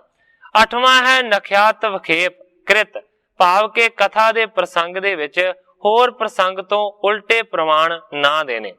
ਨੌਵਾਂ ਹੈ ਅਵੰਗਮੋ, ਸੋਹਣੀ ਤਰ੍ਹਾਂ ਸਿੱਧਾ ਬੈਠਣਾ। ਦਸਵਾਂ ਹੈ ਜਨ ਰੰਜਕੋ, ਸਰੋਤਿਆਂ ਦੇ ਦਿਲਾਂ ਨੂੰ ਪ੍ਰਸੰਨ ਕਰਨਾ। 11ਵਾਂ ਗੁਣ ਹੈ ਜਿੱਤ ਸਭੋ, ਭਾਵ ਕੇ ਸਾਰੀ ਸਭਾ ਨੂੰ ਜਿੱਤ ਲੈਣਾ। 12ਵਾਂ ਹੈ ਨਾ ਹੰਕਰਤੋ, ਹੰਕਾਰ ਨਾ ਹੋਣਾ। 13ਵਾਂ ਹੈ ਧਾਰਮਿਕ ਖਿਆਲਾਂ ਵਾਲਾ ਹੋਣਾ, ਜਿਹਨੂੰ ਆਖਿਆ ਜਾਂਦਾ ਹੈ ਧਾਰਮਿਕੋ। ਔਰ ਅਖੀਰਲਾ ਜਿਹੜਾ 14ਵਾਂ ਗੁਣ ਹੈ ਨਾ ਉਹ ਹੈ ਸੰਤੋਖ ਰੱਖਣਾ, ਸੰਤੋਖੀ ਹੋਣਾ। ਇਹ ਜਿਹੜੇ 14 ਗੁਣ ਨੇ ਨਾ ਇਹ ਵਕਤੇ ਦੇ ਵਿੱਚ ਕਥਾਕਾਰ ਦੇ ਵਿੱਚ ਹੋਣੇ ਲਾਜ਼ਮੀ ਨੇ। ਇਹ ਸਤਿਗੁਰੂ ਹਰਗੋਬਿੰਦ ਸੱਚੇ ਪਾਤਸ਼ਾਹ ਜੀ ਸੁਣਨ ਵਾਲਿਆਂ ਨੂੰ ਕਹਿ ਰਹੇ ਨੇ। ਹੁਣ ਕਿੰਨੇ ਕੁ ਗੁਣ ਮੇਰੇ ਵਿੱਚ ਮੌਜੂਦ ਨੇ ਇਹ ਮੈਨੂੰ ਨਹੀਂ ਪਤਾ, ਇਹ ਸਰੋਤਿਆਂ ਨੂੰ ਪਤਾ ਹੈ ਕਿ ਕਿੰਨੇ ਕੁ ਗੁਣ ਮੇਰੇ ਵਿੱਚ ਮੌਜੂਦ ਨੇ ਕਿੰਨੇ ਕੁ ਨਹੀਂ ਮੌਜੂਦ। ਪਰ ਇਹ ਲਿਖਿਆ ਗਿਆ ਹੈ ਕਿ 14 ਗੁਣ ਇਸ ਤਰ੍ਹਾਂ ਦੇ ਜ਼ਰੂਰ ਹੋਣੇ ਚਾਹੀਦੇ ਨੇ, ਜੋ ਕਥਾ ਕਰਨ ਵਾਲਾ ਹੈ, ਜੋ ਵਕਤਾ ਹੈ, ਜੋ ਬੋਲਣ ਵਾਲਾ ਹੈ। ਇਸ ਤੋਂ ਅੱਗੇ ਹੁਣ ਸਤਿਗੁਰੂ ਹਰਗੋਬਿੰਦ ਸੱਚੇ ਪਾਤਸ਼ਾਹ ਜੀ ਕਹਿੰਦੇ ਨੇ ਕਿ ਇਸੇ ਤਰ੍ਹਾਂ ਦੇ ਜਿਹੜੇ 14 ਗੁਣ ਨੇ ਨਾ ਉਹ ਸਰੋਤਿਆਂ ਦੇ ਵਿੱਚ ਵੀ ਹੋਣੇ ਚਾਹੀਦੇ ਨੇ।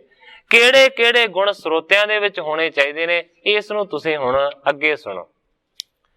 ਬਖਤਾ ਕੀ ਕਰਨੀ ਨਿਜ ਭਗਤ, ਮਨ ਬਚ ਕਰਮਣ ਕੇ ਸੰਯੁਕਤ। ਸਾਰਿਆਂ ਤੋਂ ਪਹਿਲਾਂ ਸੁਣਨ ਵਾਲਿਆਂ ਦੇ ਵਿੱਚ ਸਰੋਤਿਆਂ ਦੇ ਵਿੱਚ ਇਹ ਗੁਣ ਹੋਣਾ ਚਾਹੀਦਾ ਕਿ ਵਕਤਾ ਦੀ ਕਰਨੀ ਦਾ ਨਿਜ ਭਗਤ ਹੋਵੇ, ਮਨ ਕਰਕੇ, ਬਚਨਾ ਕਰਕੇ ਔਰ ਕਰਮਾ ਕਰਕੇ। ਜੋ ਵਕਤਾ ਹੈ, ਜੋ ਬੋਲਣ ਵਾਲਾ ਹੈ, ਮਾਨੋ ਕਿ ਉਸ ਤੇ ਇੰਨੀ ਪ੍ਰਤੀਤ ਹੋਣੀ ਚਾਹੀਦੀ ਹੈ ਕਿ ਮਨ ਉਹਦਾ ਭਗਤੀ ਹੋਵੇ, ਉਹਦਾ ਇੰਨਾ ਉਪਾਸ਼ਕ ਹੋਵੇ।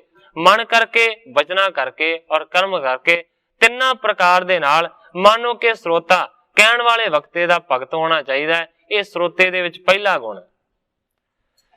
ਦੂਜੇ ਹੋਏ ਨਾ ਮਨ ਹੰਕਾਰੀ, ਜਾਨ ਮੈਂ ਬੜ ਸੇਵਾ ਧਾਰੀ। ਸਰੋਤੇ ਦੇ ਵਿੱਚ ਦੂਜਾ ਇਹ ਵੱਡਾ ਗੁਣ ਹੋਣਾ ਚਾਹੀਦਾ ਹੈ ਕਿ ਹੰਕਾਰੀ ਸਰੋਤੇ ਨੂੰ ਹੋਣਾ ਨਹੀਂ ਚਾਹੀਦਾ।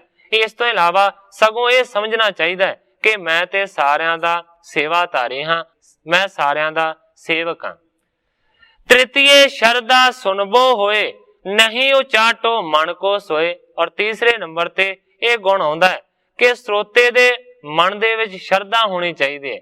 ਜੇਕਰ ਸੁਣਨ ਦੀ ਸ਼ਰਧਾ ਹੀ ਕੋਈ ਨਹੀਂ ਤੇ ਫਿਰ ਕੀ ਫਾਇਦਾ। ਤੁਲਸੀਦਾਸ ਨੇ ਤੁਲਸੀ ਰਮਾਇਣ ਦੇ ਵਿੱਚ ਲਿਖਿਆ ਹੈ, ਸ਼ਰਧਾ ਬਿਹੂਣ ਕੈਸੇ ਪਾਵੇ ਜਗਦੀਸ਼ ਕੋ, ਕਿ ਜਗਦੀਸ਼ ਨੂੰ, ਪਰਮੇਸ਼ਰ ਨੂੰ ਜਿਹੜਾ ਅਸ਼ਰਧਾਵਾਨ ਮਨੁੱਖ ਹੈ ਕਿਵੇਂ ਪਾ ਸਕਦਾ ਹੈ। ਜਿਹਦੇ ਮਨ ਦੇ ਵਿੱਚ ਸ਼ਰਧਾ ਹੀ ਨਹੀਂ ਹੈ ਉਹ ਕਿਵੇਂ ਪ੍ਰਾਪਤੀ ਕਰ ਸਕਦਾ ਹੈ। ਕਵੀ ਜੀ ਲਿਖਦੇ ਨੇ ਤੀਜਾ ਗੁਣ ਇਹ ਹੋਣਾ ਚਾਹੀਦਾ ਸੁਣਨ ਵਾਲੇ ਦੇ ਵਿੱਚ, ਸਰੋਤੇ ਦੇ ਵਿੱਚ, ਕਿ ਸੁਣਨ ਦੇ ਵਿੱਚ ਸ਼ਰਧਾ ਹੋਵੇ, ਕਿ ਸ਼ਰਧਾ ਭਾਵ ਦੇ ਨਾਲ ਮੈਂ ਕਥਾ ਸੁਣਨੀ ਹੈ, ਜੋ ਵਕਤਾ ਕਹਿੰਦਾ ਉਹਨੂੰ ਸੁਣਨਾ। ਨਹੀਂ ਉਚਾਟੋ ਮਨ ਕੋ ਸੋਏ, ਤੇ ਮਨ ਨੂੰ ਉਚਾਟ ਨਹੀਂ ਕਰਨਾ ਚਾਹੀਦਾ, ਮਨ ਨੂੰ ਉਦਾਸ ਨਹੀਂ ਕਰਨਾ ਚਾਹੀਦਾ, ਮਨ ਲਾ ਕੇ ਸੁਣਨਾ ਚਾਹੀਦਾ ਜੋ ਬੋਲਿਆ ਜਾ ਰਿਹਾ ਹੋਵੇ। ਚੌਥੇ ਆਪਣੀ ਚਿਤ ਚਤੁਰਾਈ, ਬਖਤੇ ਪਰ ਨਹੀਂ ਕਰੇ ਬਣਾਈ। ਹੁਣ ਇਹ ਹੋ ਸਕਦਾ ਹੈ ਕਿ ਜਿਹੜਾ ਵਕਤਾ ਹੈ, ਜਿਹੜਾ ਕਥਾਕਾਰ ਹੈ, ਉਹ ਸੁਣਨ ਵਾਲੇ ਨਾਲ ਜ਼ਿਆਦਾ ਅਣਜਾਣ ਹੋਵੇ, ਸੁਣਨ ਵਾਲਾ ਬਹੁਤਾ ਵੱਡਾ ਗਿਆਨੀ ਵੀ ਹੋ ਸਕਦਾ ਹੈ।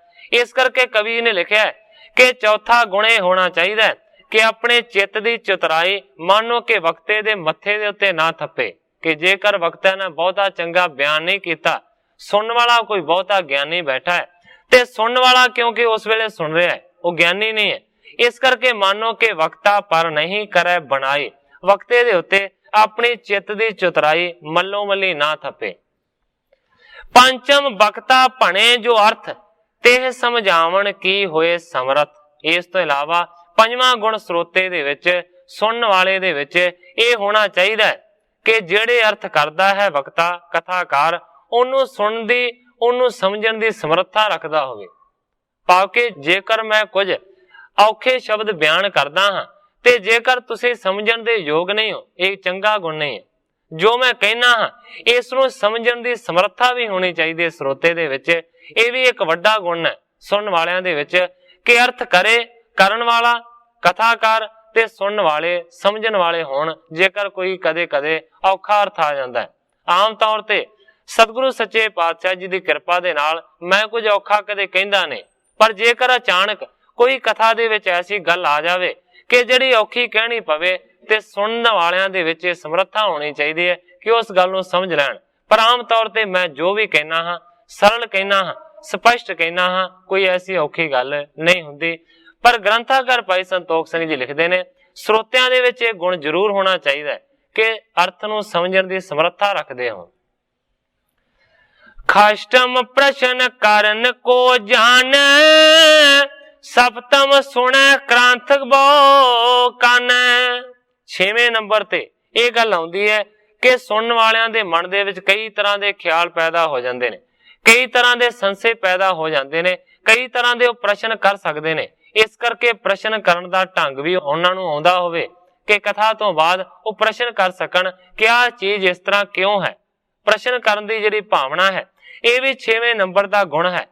ਸਪਤਮ ਸੁਣੈ ਗ੍ਰੰਥ ਬਹੁ ਕਾਨ।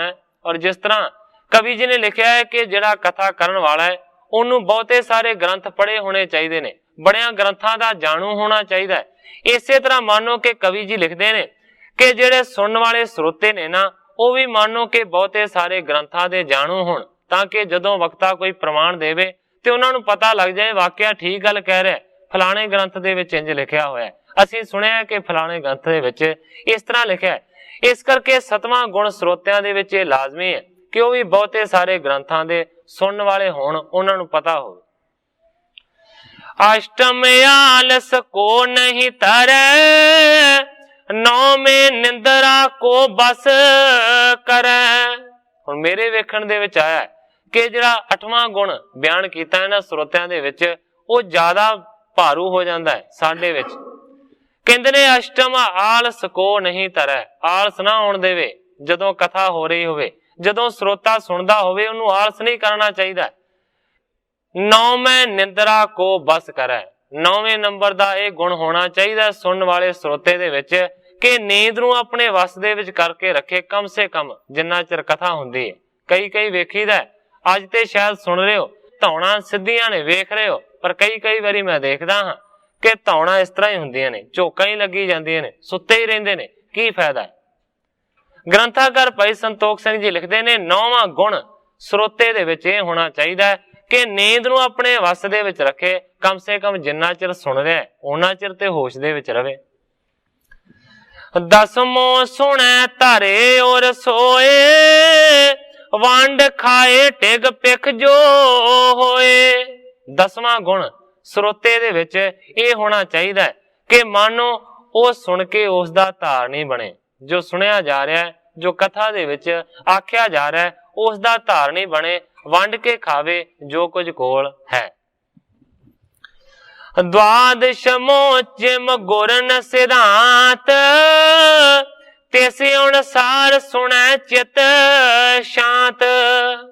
और कहते ने कि अगला द्वादशमो 12वां जिहड़ा गुण है वो श्रोते दे विच ये होना चाहिए कि गुरु दे सिद्धांत नूं सुने, तेसे अनुसार सुनै चित शांत, शांत चित हो के गुरु दे सिद्धांत दे अनुसार जो हुंदा होवे उहनूं सुने। होए विपर्जय त्यागन कर त्रोदश मोतन में सोच तरह। पर कवि जी लिखते ने कि जेकर कुछ गुरु दे सिद्धांत दे विपरीत आख्या गया होवे उस गल नूं धारण ना करे, उस नूं छड़ देवे। भाव के भी समर्था होनी चाहिए है कि कहण वाला ते बहुत कुछ कह जांदा है, किहड़ा साडे सिद्धांत गुरु दे अनुसार बचना है उहनूं ग्रहण करे, दूजे नूं छड़ देवे। पर इहदा मतलब ये भी नहीं है कि जदों वक्ता कह रहा होवे ते साध संगत दे विच उठ के खड़ा हो जावे। इस तरह क्यों? ये बिल्कुल गलत गल है। आपां सारे जानते हाँ कि नामधारी पंथ दे बहुत वड्डे विद्वान पंडित गोपाल सिंह जी होए ने। वो कहंदे सी कि भावें कोई गाल भी कढ़ देवे गुरु नूं जां किसे श्रोते नूं, जिहड़ा उस वेले गाल कढ़ देवे, जिहड़ा उठ के उस वेले उहदा विरोध करदा है, सारियां तो वड्डा महामूर्ख है। जो मर्जी कह देवे वक्ता, पर कहंदे ने कि यह गल जरूर है कि बाद दे विच तुसीं उस नूं जाके पुछो कि यह गल तूं क्यों कीती है, किस आधार ते कीती है, तूं गलत बोलिया। बाद दे विच भावें जो मर्जी भी कर दवो उहदे नाल, यह गल कोई माड़ी नहीं है। पर जदों कथा कर रहा वक्ता है वो जो मर्जी कह देवे उदों उठ के खड़े नहीं होना चाहिए। जिहड़ा मानो कि वड्डे तो वड्डा विद्वान श्रोता बन के सुन रहा है, जेकर वो किसी नूं उस वेले उठ के गल कहंदा है ते सारियां तो वड्डा अज्ञानी होवेगा। मेरा सिर्फ कहण तो भाव है कि ग्रंथाकार भाई संतोख सिंह जी दसदे ने यह गल लाजमी है कि गुरु दे सिद्धांत दे अनुसार जो हुंदा है उहनूं सुनो। पर जेकर गुरु दे सिद्धांत दे उल्ट कुछ कह दिंदा है ते मानो कि उस नूं धारण ना करो। और इस तो इलावा त्रोदशमो तन में सुच तरह 13वां गुण श्रोते दे विच यह भी होना चाहिए कि सुच दा धारणी बने। 14वां नहीं करे पखंड मन को लावे सुने अखंड। अखीरला 14वां जिहड़ा गुण है श्रोते दे विच वो ये होना चाहिए, पखंडी नहीं होना चाहिए, पखंड नहीं करना चाहिए। कई सुन के वाह वाह करी जाते ने, बहुती वाह वाह करी जाते ने, इहदे नाल कोई असर नहीं पैंदा। कवि जी लिखते ने कि सुने ध्यान नाल, मन्ने ध्यान नाल, कोई गल बहुती फर्क नहीं पाउंदी कि वाह वाह आखे। कई वाह वाह करके पखंड करते ने। 14वां नहीं करे पखंड, पखंडी नहीं होना चाहिए सुनने वाला, सीधा साधा होना चाहिए। ये 14 गुण ने। मन को लावे सुने अखंड, अखंड हो के मन नूं ला के कथा नूं सुने, कोई पखंड की लोड़ नहीं है, पखंडी नहीं होना चाहिए। ये 14वां गुण होना चाहिए श्रोते दे विच, सुनने वाले दे विच। इम श्रोता बकता जो होए मन प्राप्त होए ज्ञान को दोए। हुण ग्रंथाकार भाई संतोख सिंह जी लिखते हैं कि जेकर वक्तियां दे विच इस तरह के 14 गुण होण ते जेकर श्रोतियां दे विच इस तरह के 14 गुण होण ते मानो कि वक्ता ते श्रोते सारे दे सारे ज्ञान पद दे अधिकारी बनते ने। इसे करके ये 14 गुण बयान किए ने। भगत माल दे विच संखेप दे विच इन्हां 14 गुणां दा और जिहड़ा अगों अर्थ है वो मैं बयान करांगा सिर्फ 2 मिनटां वास्ते। वक्ते दा पहला गुण है जिन्हों आख्या जाता है भगतो वक्तरे, श्रोते दे लई मन बच कर्म ते वक्ता दा भगत होना। दूजा गुण है और वक्ता निरंकार निरहंकार होना। तीजा है श्रुति रुचय, भाव के सुन दे विच प्रीतवान होना। चौथा है चंचलहीन, कुतर्की ना होना, भाव के शरीर या बचना दी चतुराई ना करनी। पंजवां गुण है पटय, समझण दे विच चतुर होना। छेवां है प्रश्नाध्यक्ष, प्रश्न करन दे विच चतुर होना। सतवां है बहु श्रुतो, बहुते ग्रंथां दा सुनिया होया होना। और 8वां है अनालसो, आलसी ना होना। 9वां है निंद्रा जिति, भाव के सुन वेले सौना ना। 10वां है दाते, वंड के खाण वाला होना चाहिए श्रोता। 11वां है पकित, जो सुने उसका धारणी होना। 12ਵਾਂ ਹੈ ਕਥੰਤਰਾ, ਸਤਿਗੁਰੂ ਦੇ ਸਿਧਾਂਤ ਤੋਂ ਵਿਰੁੱਧ ਦਾ ਤਿਆਗੀ ਹੋਣਾ। 13ਵਾਂ ਹੈ ਸਵੈਚ, ਪਵਿੱਤਰ ਹੋਣਾ। ਔਰ 14ਵਾਂ ਹੈ ਪਰਦੰਭੋਜਤਾ, ਪਖੰਡੀ ਨਾ ਹੋਣਾ। ਇਹ 14 ਜਿਹੜੇ ਗੁਣ ਨੇ ਨਾ, ਇਹ ਸਰੋਤੇ ਦੇ ਵਿੱਚ ਵੀ ਹੋਣੇ ਲਾਜ਼ਮੀ ਨੇ। ਗ੍ਰੰਥਾਕਾਰ ਭਾਈ ਸੰਤੋਖ ਸਿੰਘ ਜੀ ਲਿਖਦੇ ਨੇ, ਜਿਨ੍ਹਾਂ ਸਰੋਤਿਆਂ ਦੇ ਵਿੱਚ ਤੇ ਜਿਨ੍ਹਾਂ ਵਕਤਿਆਂ ਦੇ ਵਿੱਚ ਇਹ 14 ਦੇ 14 ਗੁਣ ਮੌਜੂਦ ਹੁੰਦੇ ਨੇ, ਉਹਨਾਂ ਨੂੰ ਗਿਆਨ ਦੀ ਪ੍ਰਾਪਤੀ ਹੁੰਦੀ। ਇਹ ਲੱਛਣ ਜੋ ਕਹੇ ਬਣਾਏ, ਸਿੱਖ ਨਿਹਾਲੂ ਬਿਖੈ ਸੋ ਪਾਏ। ਗ੍ਰੰਥਾਕਾਰ ਭਾਈ ਸੰਤੋਖ ਸਿੰਘ ਜੀ ਦੱਸਦੇ ਨੇ ਕਿ ਜਦੋਂ ਸਤਿਗੁਰੂ ਹਰਗੋਬਿੰਦ ਸੱਚੇ ਪਾਤਸ਼ਾਹ ਜੀ ਨੇ ਵਕਤਿਆਂ ਦੇ ਔਰ ਸਰੋਤਿਆਂ ਦੇ ਇਸ ਤਰ੍ਹਾਂ ਦੇ 14 ਲੱਛਣ ਬਿਆਨ ਕੀਤੇ, ਤੇ ਮੰਨੋ ਕਿ ਸਾਰੇ ਦੇ ਸਾਰੇ ਲੱਛਣ ਨਿਹਾਲੂ ਦੇ ਵਿੱਚ ਸਨ, ਜਿਹੜਾ ਕਿ ਕਥਾ ਕਰਦਾ ਸੀ, ਜਿਹਦੇ ਪਿੱਛੇ ਗੱਲ ਆਈ ਹੈ। ਤਿਸ ਕੀ ਸੰਗਤ ਕਰੋ ਹਮੇਸ਼, ਹੋਏ ਤੁਮ ਮੈਂ ਗੁਣ ਬ੍ਰਿੰਦ ਅਭਿਸ਼ੇਕ।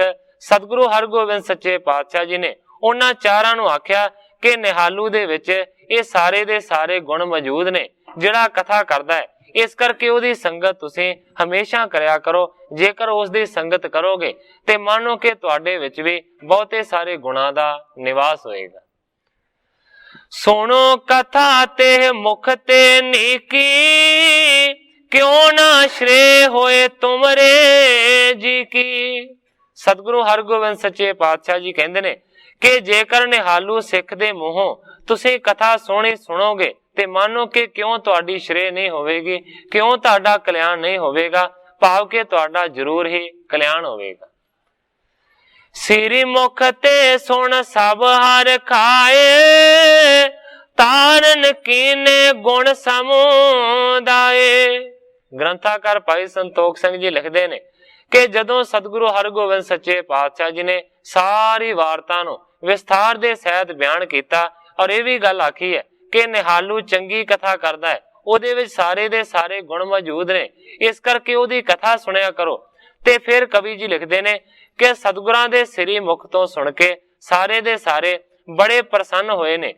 ਧਾਰਨ ਕੀਨੇ ਗੁਣ ਸਮੁਦਾਏ, ਤੇ ਸਾਰਿਆਂ ਨੇ ਮੰਨੋ ਕਿ ਸਾਰੇ ਦੇ ਸਾਰੇ ਜਿਹੜੇ ਗੁਣ ਸਨ ਉਹਨਾਂ ਨੂੰ ਧਾਰਨ ਕੀਤਾ, ਕਿਉਂਕਿ ਸਰੋਤੇ ਨੇ ਸਾਰੇ ਦੇ ਸਾਰੇ।